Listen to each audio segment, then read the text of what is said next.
याद होगा ये करवाया था, कैपेसिटर है, दोनों प्लेट हैं और रेडियस दिया हुआ है। प्लेट में ही दूसरे जगह पे क्वेश्चन था ये, रेडियस दिया हुआ है और सेपरेशन भी गिवन है डी। क्या कैलकुलेट करना है? कैपेसिटेंस। तो कैसे निकालोगे?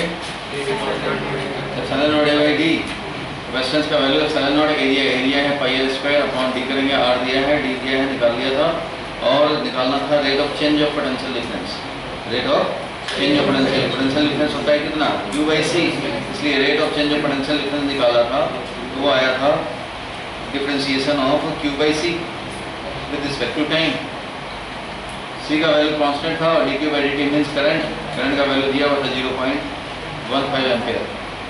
ये तो किया था ना। डी में obtain expression for displacement current. तो डिस्प्लेसमेंट करंट क्या होता है? बोलो फॉर्मूला। फॉर्मूला क्या होता है? Epsilon naught into D by D T. Electric flux में rate of change epsilon naught है और डी बाई डी टी। तो फ्लक्स का वैल्यू क्या होता है? E A sigma upon epsilon naught. E हो गया इनटू डी।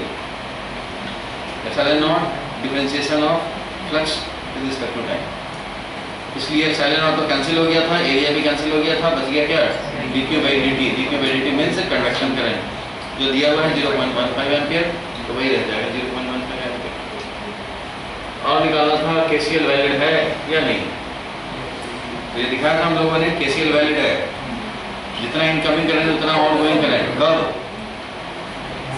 इनकमिंग आउटगोइंग यहाँ पे प्लेट के पास हो रहे हैं। कब? जब करंट को हम लोग क्या समझें? IC plus ID। तब ऐसा होता है, अदरवाइज नहीं होता। Only IC only ID is discontinuous. इसका जो सेकंड क्वेश्चन है वो है मेन डाउट। सेकंड क्वेश्चन का थर्ड पार्ट डाउट है, ये नहीं हुआ होगा, अगर ट्राई किया होगा तो मुश्किल हुआ होगा। पढ़ो सेकंड नंबर क्वेश्चन। चलिए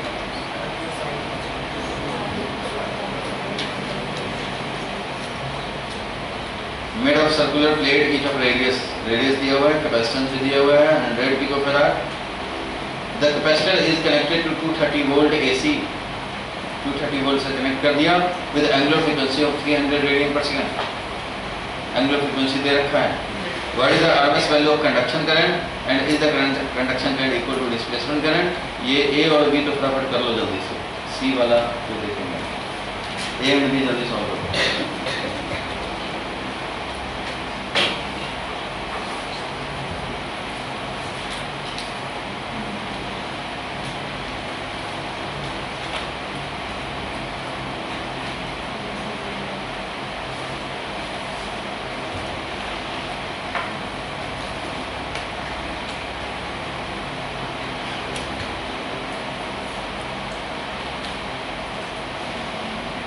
कैपेसिटेंस दिया हुआ है, रेडियस भी गिवन है 6 सेंटीमीटर।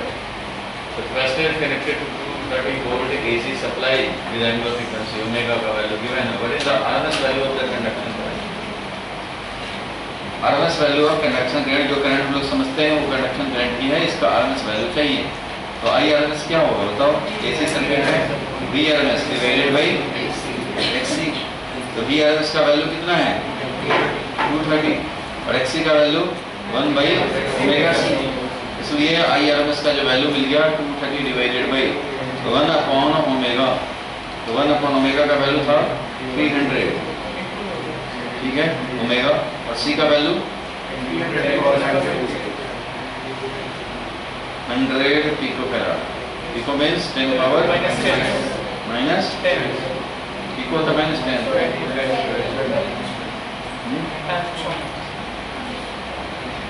तो इससे हम लोग वैल्यू निकाल लेंगे। Current RMS is equal to voltage RMS divided by 1/ωc। Omega का वैल्यू था ही, C का वैल्यू पता था, उस हिसाब से निकाल लिया। नीचे लिखा भी होगा ओमेगा है XC यानी ωc।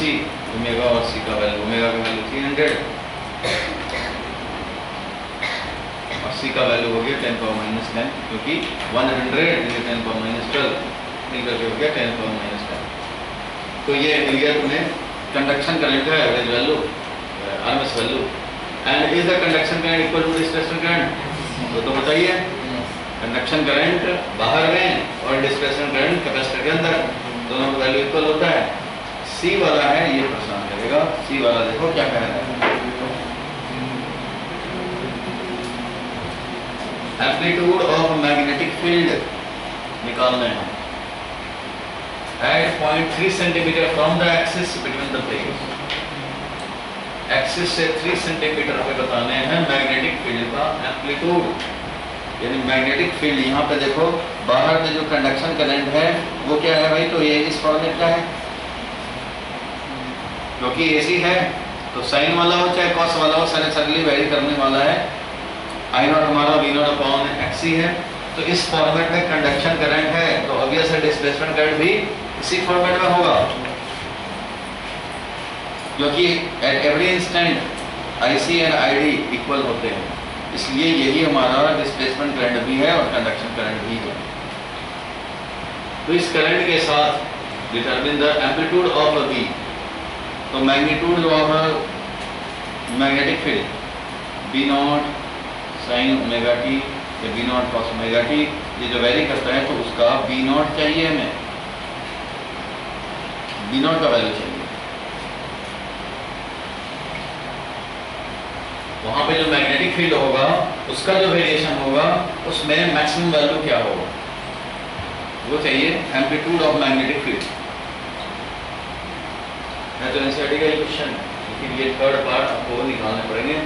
है तो सिंपल, ये देखो क्या करने पड़ेंगे, हमें चाहिए मैग्नीट्यूड किसका, मैग्नेटिक फील्ड वेरिएशन का मैक्सिमम वैल्यू का, ये चाहिए। तो उसको हम लोग कैलकुलेट करें। अंदर में जो मैग्नेटिक फील्ड होगा ये इनसाइड द कैपेसिटर बोल रहा है निकालने को, at 3 centimetre from the axis between the plates, जबकि प्लेट्स का रेडियस क्या था, प्लेट का रेडियस क्या था 6 सेंटीमीटर। जब 6 सेंटीमीटर है रेडियस, मतलब 6 सेंटीमीटर के अंदर जो इलेक्ट्रिक फील्ड है उसमें वेरिएशन हो रहा है, इलेक्ट्रिक फील्ड फ्लक्स में वेरिएशन हो रहा है, और उसके चलते पूरे डिस्प्लेसमेंट करंट जो है वो डिस्प्लेसमेंट करंट इस पूरे एरिया के थ्रू होगा। डिस्प्लेसमेंट करंट कहाँ होता है, जहाँ पे electric field and hence electric flux change होता है, तो वो तो इस पूरे सर्कुलर रीजन में होगा। इस पूरे सर्कुलर रीजन में इलेक्ट्रिक फील्ड है और इलेक्ट्रिक फ्लक्स कहीं भी एरिया लेके बैठ जाओ वहाँ पर फ्लक्स चेंज होता रहेगा और डिस्प्लेसमेंट करंट का एग्जिस्टेंस मिलेगा। इट मीन्स डिस्प्लेसमेंट करंट जो हमारा कंडक्शन करंट के इक्वल है, कंडक्शन करंट इतने से वायर नहीं है, बट डिस्प्लेसमेंट करंट पूरा फैल गया एरिया ए में, पाई आर स्क्वायर एरिया में, circular region of pi r square cross section, इस पूरे में, इस पूरे वॉल्यूम में इलेक्ट्रिक फील्ड है और इस पूरे वॉल्यूम में समझो डिस्प्लेसमेंट करंट है। इसलिए अगर ये 3 एम्पियर है किसी मोमेंट पे, तो ये 3 एम्पियर पूरे यूनिफॉर्म क्रॉस सेक्शन में डिस्ट्रीब्यूट हो गए। याद होगा एम्पियर्स लॉ के एप्लीकेशन में हम लोगों ने देखा था, एक करंट होता है वायर में, उसके चलते फील्ड निकालते थे, B × 2 pi r = μ0 × current enclose निकालते थे ऐसा। और ऐसा भी होता था कि हॉलो पाइप बन जाता था, तो हॉलो पाइप के थ्रू करंट जा रहा था उसका भी निकालते थे। और एक ऐसा भी होता था कि सॉलिड पाइप बन जाता था, पूरे में है करंट भाई, पूरे में करंट है, उसके लिए भी तो r डिस्टेंस में निकालते थे अंदर में। तो वही काम समझो यहाँ हो गया है, पूरे क्रॉस सेक्शन में डिस्प्लेसमेंट करंट फैल चुका है, पूरे एरिया ऑफ क्रॉस सेक्शन। इसमें तुम्हें निकालना है 3 सेंटीमीटर पे, यहाँ पे निकालना चाहते हो, 6 सेंटीमीटर पर नहीं निकालना है, यहाँ पे निकालना है 3 सेंटीमीटर पे। तो यहाँ पे मैग्नेटिक फील्ड कैसे निकालेंगे, अब जैसे सॉलिड सिलेंडर होता है, पूरे एरिया में हमारा करंट है, तो 3 सेंटीमीटर पे कैसे निकालेंगे, तो ऐसा ही एम्पियर्स लूप लेके निकालोगे। वही काम यहाँ भी करो, यहाँ पे एम्पियर्स लूप ऐसा लो, B.dl करोगे जैसे इसका होता है। ये अगर हमारा करंट है तो इसका B.dl करेंगे भाई, इसका बताओ B.dl करेंगे तो करंट तो ऐसे ही चलेगा, करंट ऐसे है इसका मैग्नेटिक फील्ड तो वैसे ही चलेगा भाई, जिधर डीएल है उधर मैग्नेटिक फील्ड है। समझो यूनिफॉर्म पूरे क्रॉस सेक्शन में यूनिफॉर्म रेट से करंट चल रहा है और ये पूरे 6 सेंटीमीटर के रेडियस में, और हमें चाहिए 3 सेंटीमीटर के रेडियस में। तो हम लोग 3 सेंटीमीटर वाला एक्सिस को सेंटर समझ करके 3 सेंटीमीटर का एक लूप लेंगे, एम्पियर्स लूप, जबकि 6 सेंटीमीटर में ये पूरा मैग्नेटिक इलेक्ट्रिक फील्ड है और डिस्प्लेसमेंट करंट का एग्जिस्टेंस भी पूरे 6 सेंटीमीटर रेडियस में है, लेकिन हमें चाहिए 3 सेंटीमीटर में। तो 3 सेंटीमीटर वाला एक सर्कल लेंगे, ठीक है, उसको सर्कल को क्या बनाएंगे, एम्पियर्स लूप। तो उसके लिए जब यूज करेंगे तो याद होगा कि करंट अगर ऐसे है और डीएल डीएल ऐसे करेंगे तो इसका फील्ड भी ऐसे है, इसलिए ऐसे करंट जा रहा है तो इसका फील्ड ऐसे ही है, तो B dot dl B dot dl B dot dl करेंगे तो जीरो एंगल मिलता रहेगा। तो एम्पियर सर्किट लॉ अप्लाई कर रहे हैं हम लोग। Mu naught into current enclose में आईसी प्लस आईडी आएगा according to modified Ampere Maxwell law. तो बी डॉट डीएल करोगे, बी का वैल्यू सेम होगा जो भी होगा, और डीएल डीएल इंटीग्रेट करेंगे cos से 0 डिग्री बाहर ले जाएगा, 2 pi R is equal to mu naught into IC लिखें या आईडी लिखें, बात एक ही है। कम से कम आई आरएमएस तो निकाल रखे हो, आई आरएमएस तो पहले से निकाल लो, वही आई आरएमएस यहाँ भी है, इसलिए ये जो आई है वही आई यहाँ रखेंगे, वही आईसी तो आईडी है, आईसी ही इज इक्वल टू आईडी है। तो अंदर में लिखेंगे तो आईसी इज 0, आईडी है हमारा जो आई है। इधर का 2 एम्पियर आईसी आईडी 0, इधर हमारा आईडी 2 एम्पियर है। तो ये जो आई है अब यहाँ पे देख रहे हैं कि आई इनक्लोज हमें चाहिए, एम्पियर्स लूप के अंदर क्या क्या है, ध्यान से समझना, यहीं पे आप समझना है एक चीज, करंट इनक्लोज कितना लिखा। ये तो हो गया बी का value into 2 pi r, B not into current enclose बोलोगे।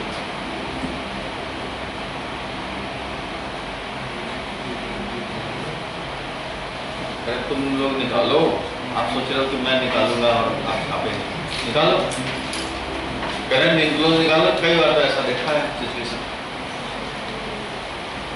करंट इनक्लोज का वैल्यू बता दो बस।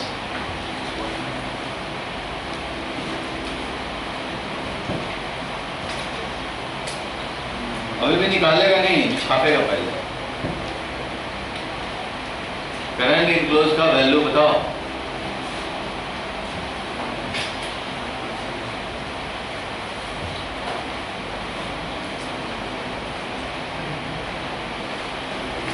अपना काम कर ले प्रकाश। एम्पियर्स लॉ याद है ना, सॉलिड सिलेंडर वाला, वही काम करने हैं। पूरा जितना कंडक्शन करंट था वो कितने एरिया में फैला हुआ है भाई, पाई आर स्क्वायर में। तो current per unit area, per unit cross sectional area मिल गया, current density multiplied by pi into small R square. यही तो काम करने पड़ेंगे करंट इनक्लोज के लिए। जो आईसी था बाहर में वही अंदर में आईडी है, लिखना तो आईडी था लेकिन वो आईडी क्या है, आईसी है। आईडी आईसी है और आईसी हम लोग पहले से निकाल रखे हैं सेकंड पार्ट में, इसलिए ऐसा लिख दिया। और ये आईसी का क्या है, आरएमएस वैल्यू है। आईसी जो निकाले थे इधर वो क्या निकाले थे, आरएमएस वैल्यू निकाले थे, इसलिए आरएमएस वैल्यू रखी है। चलो कोई बात नहीं। अब बताओ मैग्नेटिक फील्ड कितना हो जाएगा, म्यू नॉट अपॉन पाई, पाई क्या हो गया, कैंसिल हो गया, और एक आर से एक आर कैंसिल होगा, और ये हो जाएगा mu naught upon 2 pi, pi वाला कैंसिल हो गया, आर से R cancel, 2 pi capital R square into small R और इंटू आईसी। आईसी है ये आरएमएस वैल्यू, आरएमएस वैल्यू है। तो ये वाला भी जो मिलेगा वो आरएमएस वैल्यू मिलेगा मैग्नेटिक फील्ड का। तुम्हें क्या चाहिए था, मैग्नेटिक फील्ड का मैक्सिमम वैल्यू। बोर्ड पे देखो अभी तुमने आईसी जो डाला है, आई कंडक्शन जो कि आई डिस्प्लेसमेंट भी है, वही जो 3 एम्पियर अगर था तो 3 एम्पियर पूरे में फैल चुका था। Displacement current is equal to conduction current. तो यही वाला हमने यूज कर लिया बाहर वाला जो आरएमएस वैल्यू निकाला था। लेकिन ये आरएमएस वैल्यू है, ये टाइम के साथ बदल रहा है, आरएमएस वैल्यू है ये। तो ये जो निकलेगा वो आरएमएस वैल्यू ही मिलेगा। आपको क्या चाहिए, पिक वैल्यू। तो ये क्या हो जाएगा, √2 टाइम्स BRMS। इसलिए ये BRMS मिला है तो √2 टाइम्स हो जाएगा mu not I conduction current जो था R divided by 2 pi capital R square. Capital R है 6 सेंटीमीटर, स्मॉल r है 3 सेंटीमीटर। अब इसका आंसर हम लोग मैच करें, इसमें भी किया हुआ है, सॉल्व किया हुआ है। देखो इसमें पहले, बाद में हम काम करेंगे। इधर पहले सी वाले का आंसर देखो क्या लिखा है, एज पर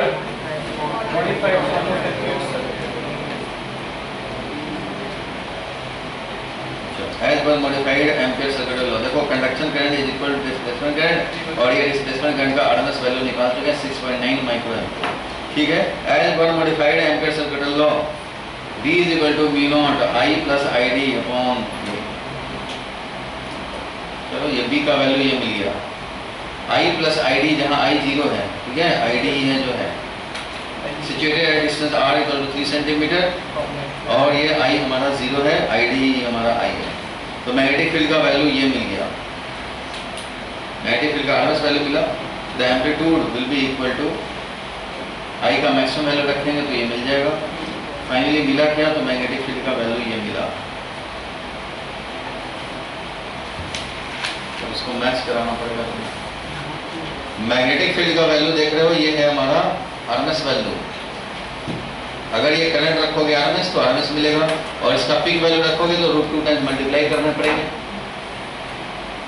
तो फाइनली ये आ गया है, इसको हम लोग मैच कराएं, ठीक है। B का वैल्यू का एम्पलीट्यूड हमें ये मिला है, और हम लोगों का भी देखो मिला था, कितना मिला था, ये वाला वैल्यू मिला था, √2 times mu naught R, √2 times mu naught R, और ये 2 pi capital R square into √2 IRMS, तो √2 है ये और IRMS है, ये IC क्या है, IRMS ही है, बस।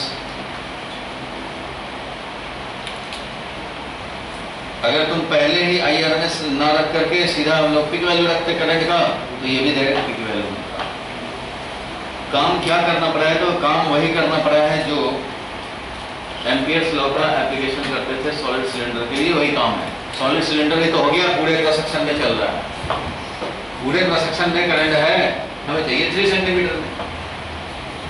इसका C पार्ट का लिखो लेफ्ट हैंड साइड पे, C पार्ट को लेफ्ट हैंड साइड में लिखो, ये IC और ये ID, IC ही ID है अंदर।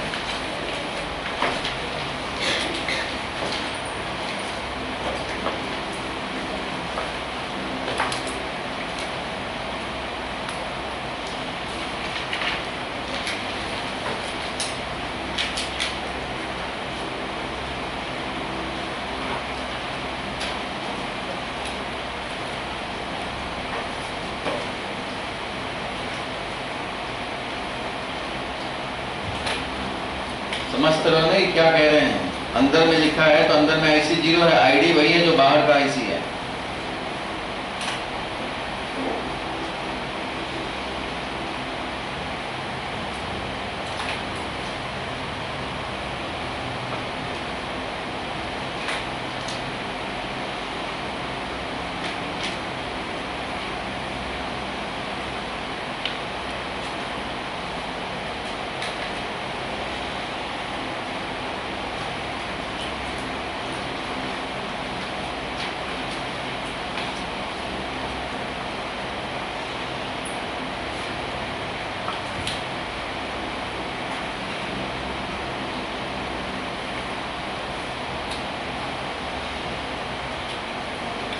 मैग्नेटिक फील्ड भी टाइम के साथ वेरी कर रहा है, लेकिन हमें चाहिए उसका पिक वैल्यू निकालना।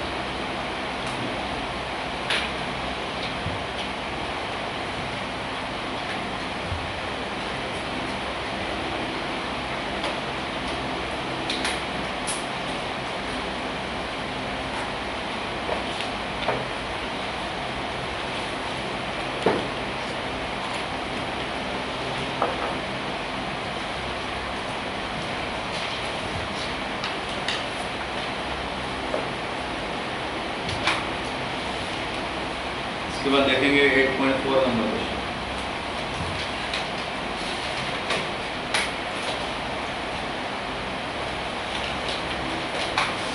एट पॉइंट थ्री एक नजर देख लो, 8.6 तो सिंपल है, निकल जाएगा अपने। देखो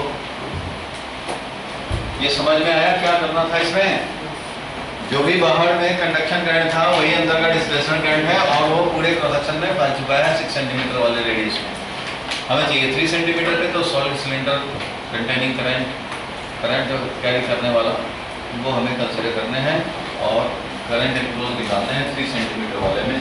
पूरा current pi capital R square में स्मॉल r स्क्वायर में ये मिलेगा।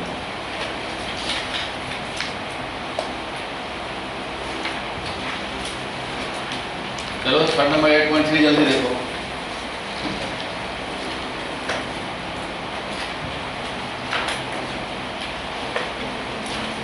पढ़ो जोर से क्या लिखा है 8.3?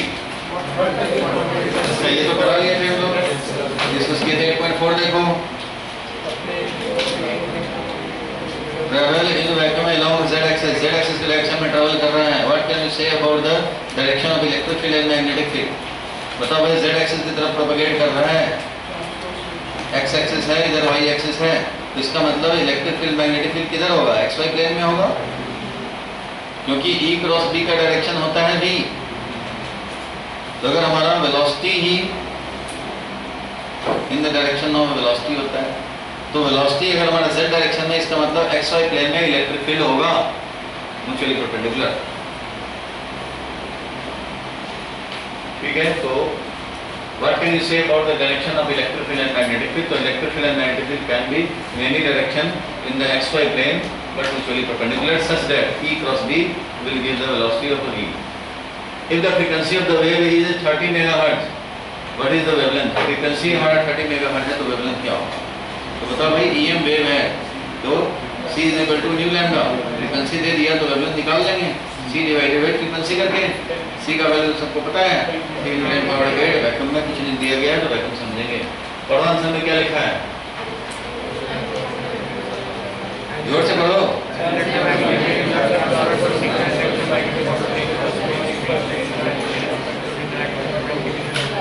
Oscillation must take place in xy plane in a direction perpendicular to the direction of propagation of wave. In fact, the vibration of electric field takes place along x-axis and that of the magnetic field along y-axis.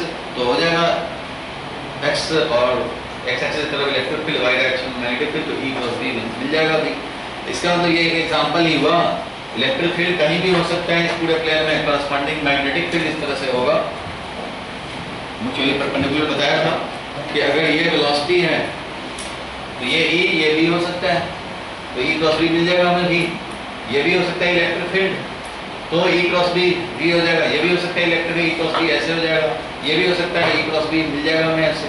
इसलिए कहीं भी हो सकता है electric field, लेकिन इस velocity के perpendicular plane में भी हो सकता है। लेकिन इस इलेक्ट्रिक फील्ड का कपल मैग्नेटिक फील्ड ये होगा, इसका कपल मैग्नेटिक फील्ड ये होगा, E क्रॉस B V, तीनों म्यूचुअली परपेंडिकुलर, तीनों। चलो 8.5 देखो, पढ़ो क्या लिखा है।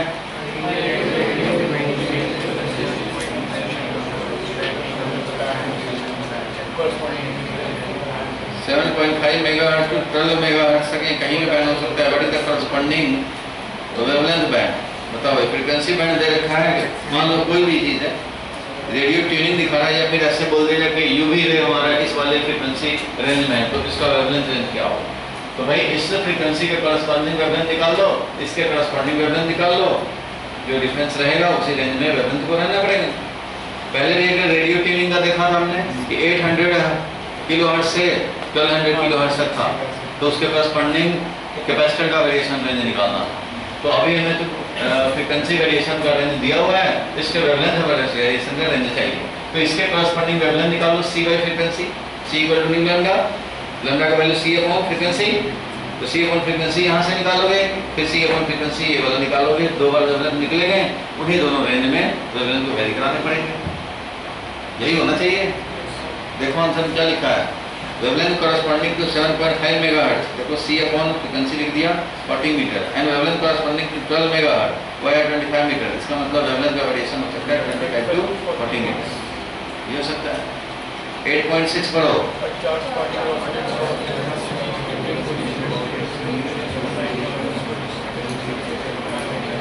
वही चार्ज पार्टिकल ऑसिलेट कर रहे हैं with frequency 10⁹ hertz. What is the frequency of electromagnetic wave produced by the oscillator? ये तो हम लोगों ने थ्योरी में देखा था, कोई भी EMF प्रोड्यूस होता है उसका फ्रीक्वेंसी क्या होता है? जो चार्ज इसने ऑसिलेट कराया है, जो चार्ज प्रोड्यूस किया है, वो चार्ज की ऑसिलेशन का फ्रीक्वेंसी LC ऑसिलेशन है फॉर एग्जांपल। LC ऑसिलेशन का जो फ्रीक्वेंसी ऑफ ऑसिलेशन होगा, उसी फ्रीक्वेंसी से इलेक्ट्रिक फील्ड वेरी करेगा बिटवीन द प्लेट। जब LC ऑसिलेशन अगर कोई हो रहा हो, 1 सेकंड में 2 साइकिल पूरा होता हो, तो 1 सेकंड में 2 साइकिल मैक्सिमा का और मिनिमा का ऐसा का बनेगा इलेक्ट्रिक फील्ड, जो वेरी करेगा वो 2 साइकिल के हिसाब से पड़ सकेगा। तो 2 हर्ट्ज है, तो मैग्नेटिक फील्ड भी कॉरस्पॉन्डिंग जो प्रोड्यूस होगा वो भी 2 साइकिल पूरा करेगा 1 सेकंड में, फिर इलेक्ट्रिक फील्ड वो भी 2 साइकिल। सो जो ऑसिलेशन का फ्रीक्वेंसी है, ऑसिलेटिंग चार्ज का फ्रीक्वेंसी है, या इलेक्ट्रिक फील्ड रेडिएशन का फ्रीक्वेंसी है, मैग्नेटिक फील्ड रेडिएशन का फ्रीक्वेंसी है, वही फ्रीक्वेंसी ऑफ ईएम वेव, तो वो तो वही होता है। तो frequency of electromagnetic wave is equal to frequency of oscillation of the charge particle 10⁹ hertz का 1 मार्क्स में ही आ सकता है। 8.7 देखो जल्दी से पढ़ो।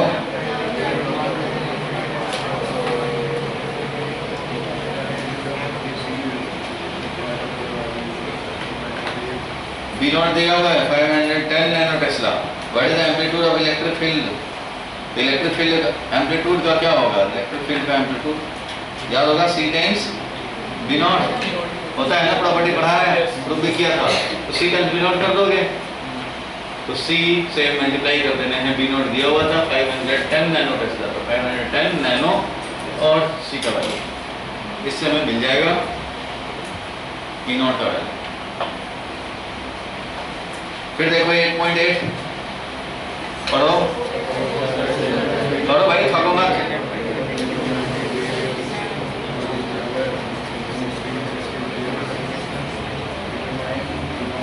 Electric field amplitude EM wave का है E not and that it's frequency is 50 megahertz.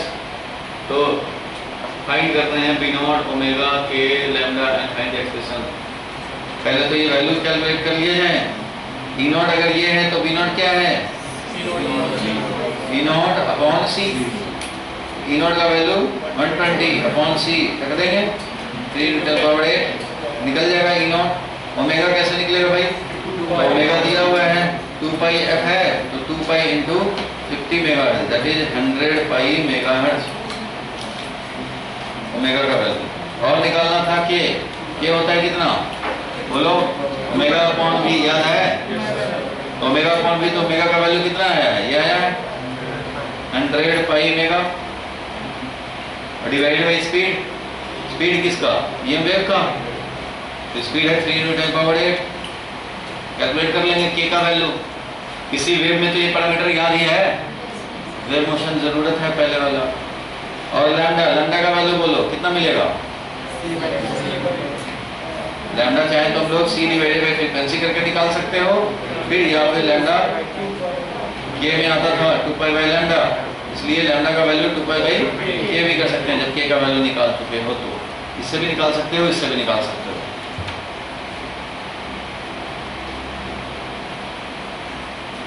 नहीं हो सकता है, लिखना तो मना ही है, लिखना तो है नहीं, बस देखना है, सुनना है, देखना है, सुनना है, आपका काम तो है ही नहीं। यही किया हुआ है क्या इसमें? तुम भी लिख लो ना भाई, इतना स्पेस खाली है, लिख लो। कुछ तो हाथ चलाओगे तो आगे काम होगा भाई, हाथ ही नहीं चलाओगे तो कैसे होगा?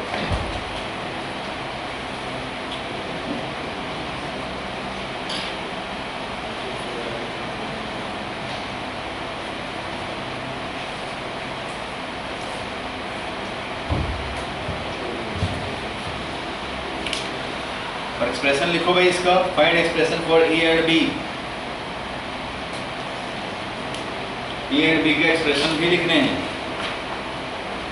E का क्या लिखोगे? E नॉट क्या लिखें? E नॉट साइन या कॉस कुछ भी लिखें, ओमेगा t माइनस kx है। इसमें तो लिखा हुआ है कि फिक्स्ड कि किधर जा रहा है, डायरेक्शन दिया है क्या? डायरेक्शन नहीं दिया है, नहीं दिया है तो कहीं भी जा सकते हैं किसी भी डायरेक्शन में। अब ओमेगा का वैल्यू रख देंगे, ओमेगा का वैल्यू निकाल ही रखे हो, के का वैल्यू निकाल ही दिया है तो वैल्यू रख देंगे। पॉजिटिव एक्स में डायरेक्शन में जाने वाला लिख दिया हमने, पॉजिटिव एक्स डायरेक्शन में ये जाएगा और E नॉट का वैल्यू रख देंगे, E नॉट का वैल्यू निकाल देंगे। B का लिखेंगे तो क्या लिखेंगे?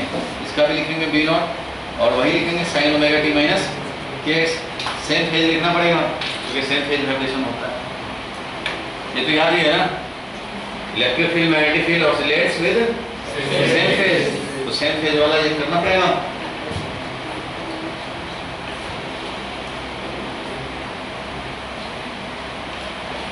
देखो इसमें क्या किया हुआ है, इसमें तो लैम्डा C बाई फ्रीक्वेंसी से निकाल दिया, वैसे भी निकाल सकते थे। K का value 2 pi by lambda propagation constant बोले या वेव नंबर बोले। If electromagnetic wave is being propagated along x axis, अगर अलोंग एक्स एक्सिस है तो sin omega t minus kx या kx माइनस ओमेगा t लिख सकते हैं। इलेक्ट्रिक फील्ड को लिख दिया जे कैप में वाइब्रेशन कराने वाला, तो इसको के कैप में सच j क्रॉस k होता है I। तो ये j के वेक्टर फॉर्म में भी लिखना होता तो j के लगाते, ऐसे ये भी लिख दिया। Electric field vibration, electric field variation का इक्वेशन लिखना था, वो इक्वेशन इतना आंसर भी कंप्लीट हो जाएगा। डायरेक्शन स्पेसिफाई कर रहे हैं कि एक्स एक्सिस की तरफ प्रोपगेशन है तो वाई की तरफ इलेक्ट्रिक फील्ड और जेड की तरफ मैग्नेटिक फील्ड करना। जे क्रॉस के हो जाएगा आई, ये वेलोसिटी है, ये इलेक्ट्रिक फील्ड, ये मैग्नेटिक फील्ड, तो ई क्रॉस बी मिल जाएगा हमें भी।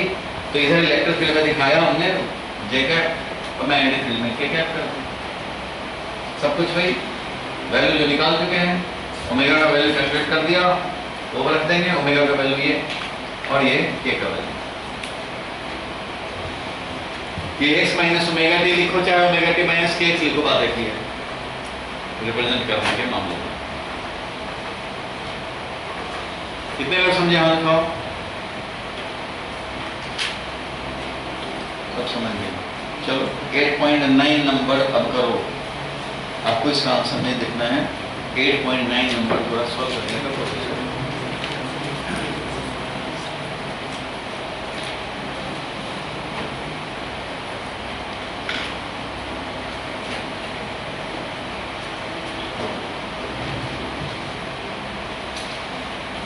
इलेक्ट्रोमैग्नेटिक वेव में बहुत सारे हैं स्पेक्ट्रम भाई, रेंजेस हैं, फ्रीक्वेंसी के, वेवलेंथ के। क्या है एनर्जी ऑफ फोटोन बताओ। Energy of photon corresponding to different part of EM wave, जो वेवलेंथ और फ्रीक्वेंसी होते हैं उसके करस्पॉन्डिंग एनर्जी निकालो। तो अगर न्यू तुम्हें याद है तो एच न्यू करके एनर्जी निकाल सकते हो। लैम्डा अगर डिफरेंट पार्ट के याद किए हो तो एच सी बाई लैम्डा करके निकाल सकते हो। एनर्जी तो निकालने पड़ेंगे। और एनर्जी अगर हम लोग निकालते हैं मान लो एच सी बाई लैम्डा से या एच न्यू से, तो जो निकालोगे एच इंटू न्यू, अब इसको लिखोगे एसआई में, एच को लिखोगे एसआई में, तो मिलेगा तुम्हें जूल। क्या मिलेगा? जूल में मिलेगा। लेकिन जूल में देखोगे तो जूल का एनर्जी यहाँ पे सूटेबल नहीं है। हम लोग इलेक्ट्रॉन वोल्ट में जनरली डील करते हैं क्योंकि छोटा एनर्जी होता है। चलो कोई बात नहीं, इलेक्ट्रॉन वोल्ट का एनर्जी अगर लिखेंगे तो एच सी बाई लैम्डा लिखोगे, अगर ये जूल में आया तो डिवाइडेड बाई ई करने पड़ते हैं, क्योंकि 1 इलेक्ट्रॉन वोल्ट कितना होता है? 1.6 × 10⁻⁹ जूल। जूल बहुत बड़ा है, इसका वेरी स्मॉल पार्ट होता है 1 इलेक्ट्रॉन वोल्ट, और ये सब एनर्जी भी आते हैं वो वेरी स्मॉल। तो जूल में इलेक्ट्रॉनिक चार्ज से डिवाइड कर दो। अगर मान लो किसी का 2 जूल आया तो 2 जूल का मतलब हो गया 2 डिवाइडेड बाई 1.6 × 10⁻⁹ इलेक्ट्रॉन वोल्ट।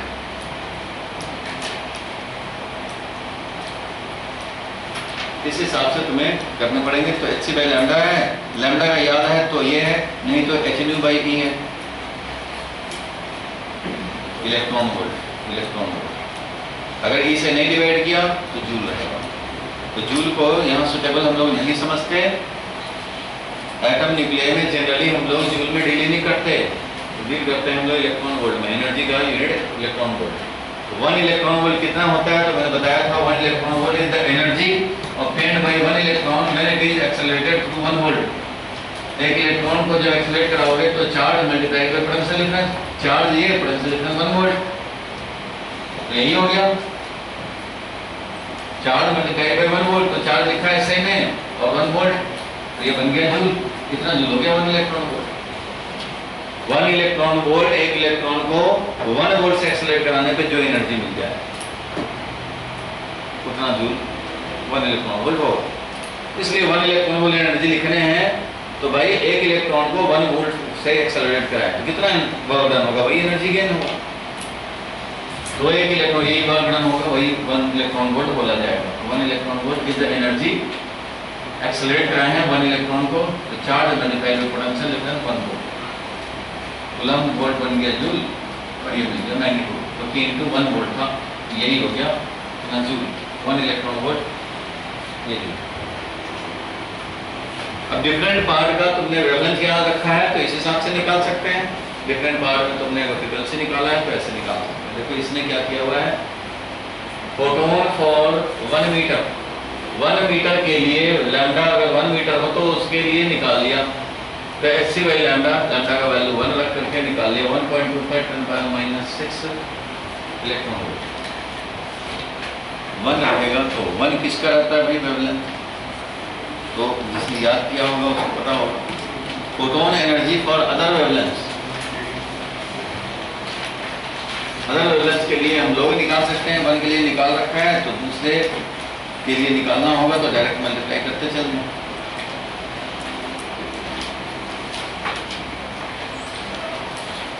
ठीक है, पढ़ो क्या लिखा है, photon energy for can be obtained by multiplying approximate power of 10। लगा सकते हैं energy of a photon that a source produces indicate the spacing of the relevant energy level of the source। For example 10⁻⁻12 अगर है gamma rays corresponds a photon of 1.25 × 10⁻⁶, क्योंकि 10⁻⁻6 आया था, इसको 10⁻⁻12 से हम लोगों ने मल्टीप्लाई किया तो ये 10⁻⁶ आया इलेक्ट्रॉन वोल्ट आया था ना भाई। तो 1 मीटर था तो कुछ आया था वैल्यू, 1 मीटर का कैलकुलेट कर लिया तो इतने मीटर का क्या होगा भाई, तो इसको मल्टीप्लाई करना पड़ेगा। उधर आया था 10⁻⁻6 में आया, कितना आया था 1 इलेक्ट्रॉन 1 मीटर का कितना आया था वैल्यू 1.24 इंटू इतना क्या इलेक्ट्रॉन वोल्ट। ये है 1 वेवलेंथ के कोरस्पॉन्डिंग, 1 वेवलेंथ वाले का एनर्जी, 1 मीटर वाले का एनर्जी, लैम्डा का वैल्यू 1 मीटर होता है। अब लैम्डा किसी का -12 है, लैम्डा -12 है तो उस कंडीशन में कितना हो जाएगा, 1 का ये है तो लैम्डा वाले का क्या हो जाएगा, लैम्डा 10⁻⁻12 वाले का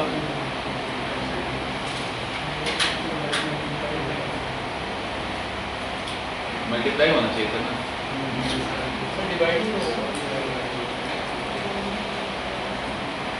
1 वेवलेंथ वाले 1 मीटर वाले का ये है, तो इतना मीटर वाले का क्या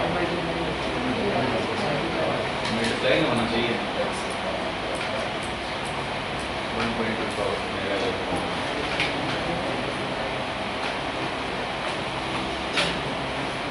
गामा रेज 10⁻⁻12 है, -12 में मल्टीप्लाई होना चाहिए।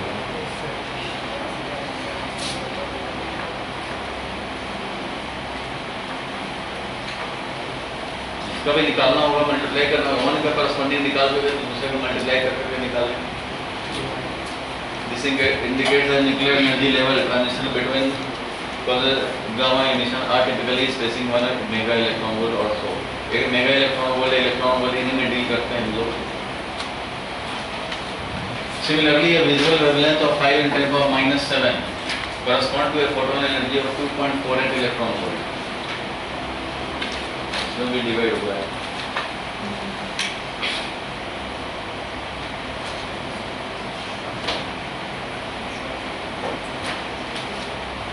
इसमें देखो जब इलेक्ट्रॉन hc बाई लैम्डा था ना, hc बाई लैम्डा ये था, ये इलेक्ट्रॉन वोल्ट मिला था एनर्जी।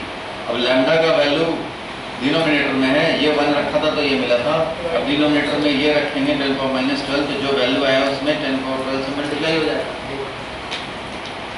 ये हो जाएगा ना ऐसे। यहाँ पे वेवलेंथ रखोगे -12 तो इधर चला जाएगा 10⁻12 मल्टीप्लाई हो जाएगा। डिनोमिनेटर में डायरेक्टली प्रोपोर्शनल नहीं होता है, energy is not directly proportional to wavelength, it is inversely proportional to wavelength. इसलिए डायरेक्ट मल्टीप्लाई नहीं करेंगे, वो तब करते हैं जब न्यूमरेटर में होता है।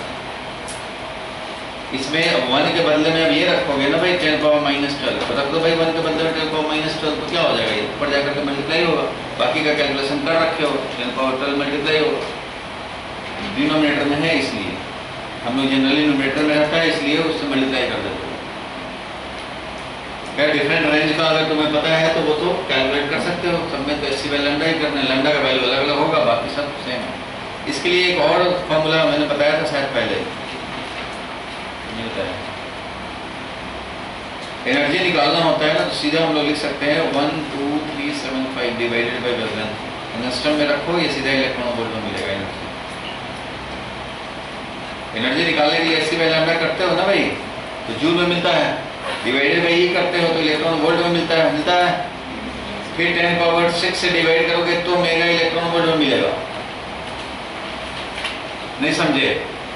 पीछे वाला ध्यान रखना, ये क्लू पॉइंट बता रहा हूँ, कैलकुलेशन में हेल्प करेगा।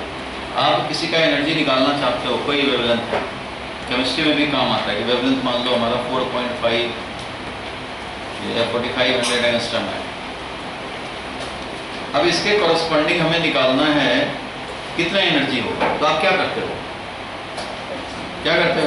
एससी बाय लैम्डा करते हो, इससे क्या मिलेगा? जूल। फिर क्या करोगे भाई, तो जो आया एससी बाय लैम्डा उसमें फिर ई से डिवाइड करोगे तो मिलेगा इलेक्ट्रॉन वोल्ट, और इलेक्ट्रॉन वोल्ट मिला मान लो 10 पावर 7 मल्टीप्लाई करके मिला, तो उसको मेगा इलेक्ट्रॉन वोल्ट में कन्वर्ट करना होगा। तो मेगा इलेक्ट्रॉन वोल्ट में कैसे करोगे भाई? एससी बाय लैम्डा ई तो पहले कर चुके, अब इसको डिवाइड करेंगे 10 पावर 6 से, तब ना आएगा मेगा इलेक्ट्रॉन वोल्ट। इतना काम करने पड़ेंगे तुम्हें। इन सबका काम जो ये, इसका काम कम से कम ये कैलकुलेशन है, इन सबका करके हिसाब बना हुआ है, बुक वाले कम लिखते हैं, कैलकुलेशन करते करते पता लग जाता है आपको। एनर्जी जो होगा वो इतना करने की ज़रूरत नहीं हमें, सीधा इन सबका कैलकुलेशन, बाकी सबका कैलकुलेशन करके रखा हुआ है। 1 2 3 7 5 याद ना हो तो 1 2 3 4 5 भी याद रख सकते हो, डिवाइडेड बाय वेवलेंथ। ये एंगस्ट्रम में डालो सीधा, और ये तुम्हें इलेक्ट्रॉन वोल्ट में मिलेगा। सिमिलरली अगर एनर्जी पता है, वेवलेंथ निकालना हो 12375 डिवाइडेड बाय एनर्जी, ये इलेक्ट्रॉन वोल्ट में डालो, ये तुम्हें एंगस्ट्रम में मिलेगा। ये फॉर्मूला है, शॉर्टकट में लिख लो।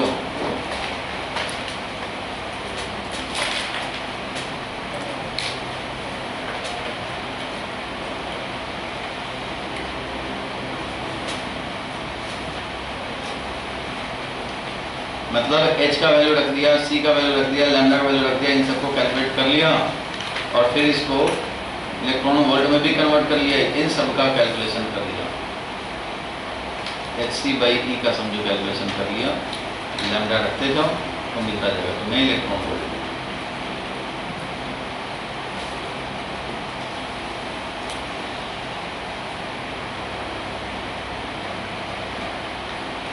ये है formula to convert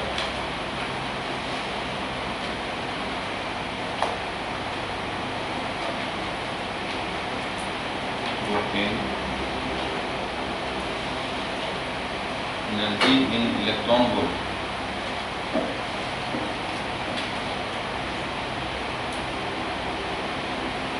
corresponding to wavelength expressed in angstrom। 1 angstrom कितना होता है? 10⁻⁻10 मीटर।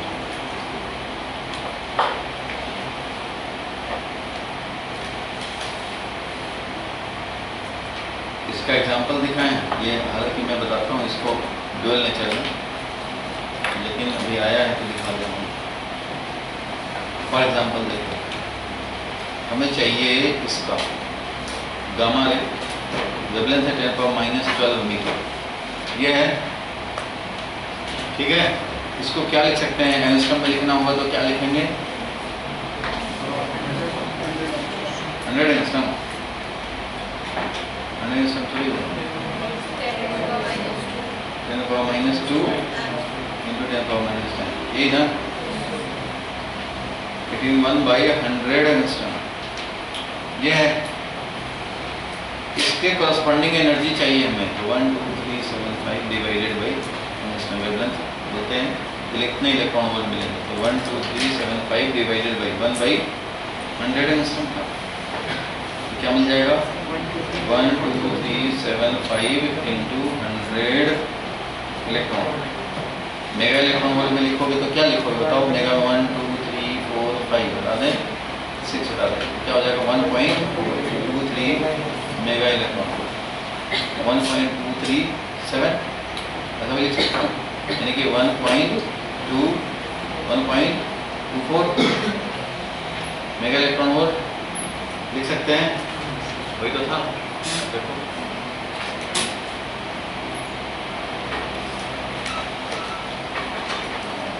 नहीं समझे, डायरेक्ट इलेक्ट्रॉन वोल्ट में कन्वर्टर है ना भाई। वेवलेंथ हमें अगर आइंस्टाइन लगता हो तो सीधा एनर्जी लिख सकते हैं इलेक्ट्रॉन वोल्ट में। तो इलेक्ट्रॉन वोल्ट में आ गया तो मेगा इलेक्ट्रॉन वोल्ट में भी चाहे तो लिख सकते हैं। ड्यूअल नेचर में, एटम में, न्यूक्लियर में ये काम आता है। और ये आया है समझो hc/λ/e। hc और e, hc को मल्टीप्लाई करो और e से डिवाइड करो तो 12375 आता है। 12375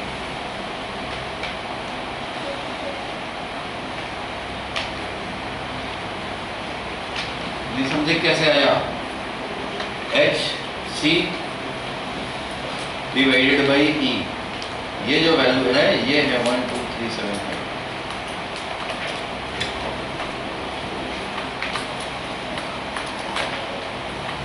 इसलिए इस बेसिस पे 1.24 मेगा इलेक्ट्रॉन वोल्ट मिल जाएंगे।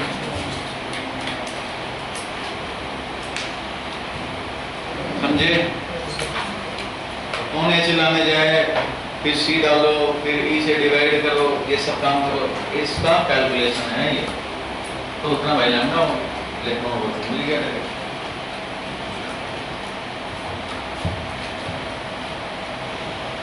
हटा दे इसको, फॉर्मूला याद रखना। नेक्स्ट क्वेश्चन देखो क्या लिखा है, 8.10। पढ़ो क्या लिखा है। Plane helium wave, the electric field oscillates suddenly at a frequency of 2 × 10⁻10 Hz and amplitude 48। तो सॉल्व करो इसका। बुकलेट छोड़ो, सिर्फ ऊपर देख करके सॉल्व करो। बुकलेट में तो आंसर भी रहता है, पर देखो इसको और सॉल्व करो।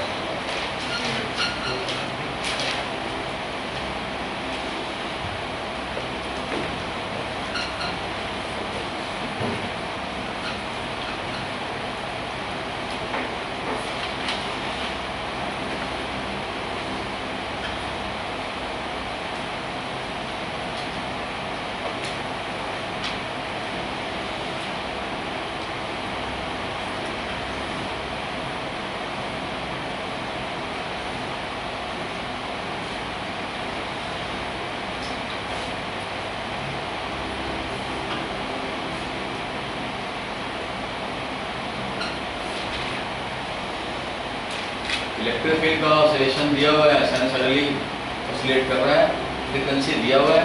What is the wavelength of the wave? Wavelength तो निकल जाएगा, कैसे ईएम वेव दिया ही है, तो क्या करेंगे? c/ν से निकालेंगे। चलो c/ν से निकाला wavelength. What is the amplitude of oscillating magnetic field? तो क्या हो जाएगा? इलेक्ट्रिक फील्ड का दिया है तो ऑसिलेटिंग मैग्नेटिक फील्ड का क्या होता है? बोलो, E0/c। E0 का वैल्यू दिया था और c से डिवाइड करेंगे, E0/c कैलकुलेट हो जाएगा इतना टेस्ला। थर्ड में, so that average energy density of electric field equals the average energy density of magnetic field. तो भाई एवरेज एनर्जी डेंसिटी दोनों का एनर्जी पर यूनिट वॉल्यूम दोनों का इक्वल होता है, तो इसको हम लोग प्रूव भी कर सकते हैं। जब हमें ये रेशियो पता है ना तो इसका यूज करके प्रूव कर सकते हैं। उससे ये निकाल सकते हैं, इससे वो निकाल सकते हैं। तो यहाँ पे देखो, we know that average energy density half epsilon naught E R M S square होता है, and average energy density of a B है 1/2 1/μ0 और B R M S square. और ई आर एम एस क्या है? C times B R M S है, और सी का वैल्यू ये है। दोनों का वैल्यू निकाल लो। यू ई का वैल्यू निकालेंगे तो इसमें हम लोग यू ई निकाले तो U E R M S E R M S को C times B R M S कर दिया। जब वैल्यू निकाला तो सी स्क्वायर को ऐसे लिख देंगे और बी आर एम एस निकाला तो ये मिल गया, यानी u e is equal to u. नहीं मिलेगा? ये रिलेशन जो हमें पता है, ये रिलेशन इसका यूज कर सकते हैं। तो इलेक्ट्रिक एनर्जी का एनर्जी डेंसिटी निकालना शुरू किया, sign not to E R M S. अब इसको चाहते हैं कि मैग्नेटिक के टर्म में लिखें, तो E R M S can be written as C times B R M S. नहीं लिख सकते। अगर E0 होता है C टाइम्स B0 तो इसमें √2 से डिवाइड किया, इसमें √2 से डिवाइड किया, तो ये लिख सकते हैं ना, E RMS is equal to C times B RMS। लिख सकते हैं। तो इसलिए यहाँ पे हम लोगों ने ERMS को C टाइम्स DRMS लिख दिया। C स्क्वायर क्या होता है? तो C का वैल्यू 1/ε0 म्यू नॉट स्क्वायर और VRMS स्क्वायर छोड़ दिया। अब इसको करेंगे तो क्या हो जाएगा? म्यू नॉट एप्सिलॉन कैंसिल हो जाएगा और ये मिल जाएगा VRMS स्क्वायर। और यही तो होता है energy density with magnetic field, energy density with electric field. ये लेके चलो आगे बढ़ो तो ये रिलेशन आएगा जैसे आज हम लोगों ने ऑब्टेन किया था। ये लेके आगे बढ़ेंगे तो एनर्जी डेंसिटी वाला प्रूफ कर सकते हैं। दोनों में से कोई भी आपको प्रूफ करने को आ सकता है। अगर एनर्जी डेंसिटी इक्वल दिखाना हो तो ये रिलेशन यूज करना। और अगर ये निकालना हो कि एम्पलीट्यूड रेशियो निकाल लो भाई, तो एनर्जी डेंसिटी दोनों इक्वल होते हैं। इस फैक्ट को यूज करके आगे बढ़ा दो जैसा किया था। ठीक है, आ सकता है। इसके बाद एडिशनल क्वेश्चन है। चलो फर्स्ट नंबर करो, जल्दी कर लो, उसके बाद भाई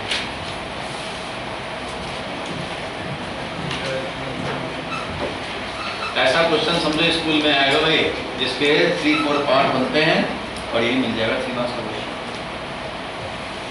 जरूर आएगा। अगर स्कूल में ये चैप्टर आना है तो ऐसा ही क्वेश्चन मैक्सिमम पॉसिबिलिटी है आने का।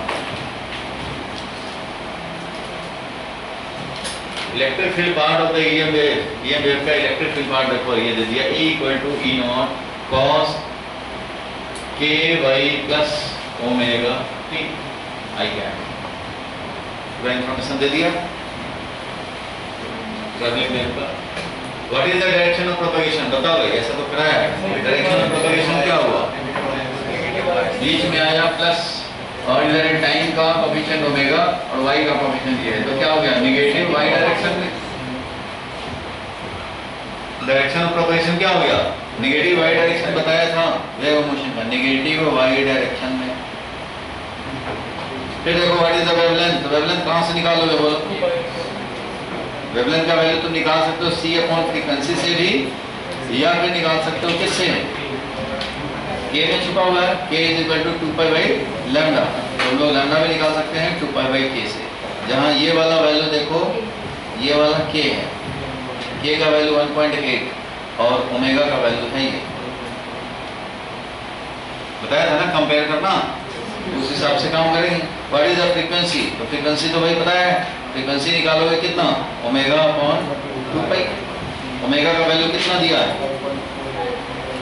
5.4 × 10⁶ डिवाइडेड बाई 2π करेंगे, मिल जाएगा हमें। What is the amplitude of the magnetic field part? Electric field part का है एम्पलीट्यूड, तो इसका क्या हो जाएगा? V0 का वैल्यू E0 से कम होता है, E0/c। इससे निकालेंगे। Write the expression for the magnetic field part of the wave. अब magnetic field part of the wave हम लोग नहीं लिख सकते क्या? तो लिख सकते हैं इसी तरह से B = इसका पहले हम लोग लिखेंगे E0/c। V0 जो वैल्यू है वो क्या? E0/c है, और cos था तो cos लिखेंगे, और बाकी ये तो वैसे ही रख देंगे भाई, वही 1.8 और y और प्लस 5.4 × 10⁶ × t, और i के बदले में क्या लिखेंगे? ये जा रहा है किधर? नेगेटिव y की तरफ जा रहा है। किधर? नेगेटिव y की तरफ। तो तुम्हें ये देखना है कि किधर रखें। x डायरेक्शन में तुम्हारा दिया हुआ है, x डायरेक्शन में कौन है? Electric field. और तुम्हें वेलोसिटी किधर चाहिए? नेगेटिव y डायरेक्शन में, इधर चाहिए वेलोसिटी। ये है इलेक्ट्रिक फील्ड। तो बताओ भाई मैग्नेटिक फील्ड किधर? ये इलेक्ट्रिक फील्ड है, वेलोसिटी ये चाहिए। तो मैग्नेटिक फील्ड की तरफ अगर इधर करेंगे तो क्या E×B हो जाएगा? भी नहीं होगा। इधर रखेंगे तो ये E है, ये B अगर रखें तो E×B हमें मिल जाएगा इस डायरेक्शन। इसलिए ये अगर E है तो Z डायरेक्शन में होना चाहिए B। तो क्या करेंगे? क्या करेंगे? मिल जाएगा, क्योंकि ये I×K होता है ना -a, मिल जाएगा वेलोसिटी। देखो इसका आंसर लिखा हो B = V0 cos ky plus omega t, और k क्या है वैल्यू रख दिया, जो वैल्यू कैलकुलेट करके आया वैल्यू रख दिया, मिल गया। देख कर लें।